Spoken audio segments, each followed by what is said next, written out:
شعر پروین اعتصامی. صدا ماهرخ افرا.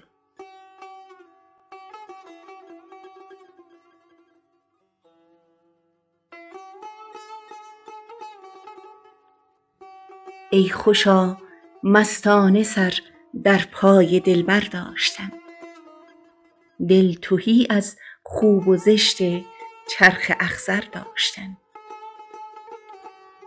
نزد شاهین محبت بی پر و بال آمدن، پیش باز عشق آیین کبوتر داشتن.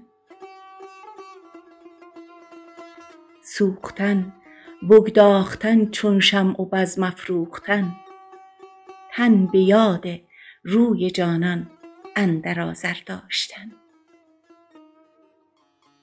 اشک را چون لعل پروردن به خوناب جگر، دیده را سوداگر یاقوت احمر داشتن. هر کجا نور است چون پروانه خود را باختن، هر کجا نار است خود را چون سمندر داشتن. آب حیوان یافتن بی رنج در ظلمات دل، زان همی نوشیدن و یاد سکندر داشتن. از برای سود در دریای بی پایان علم، عقل را مانند غواصان شناور داشتن. گوشوار حکمت اندر گوش جان آویختن، چشم دل را با چراغ جان منور داشتن.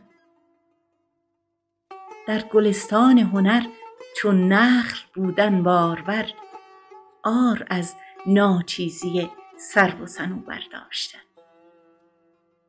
از مس دل ساختن با دست دانش زر ناب، علم و جان را کیمیا و کیمیاگر داشتن. همچو مور اندر ره همت همی پا کوفتن، چون مگس همواره دست شوق بر سر داشتن.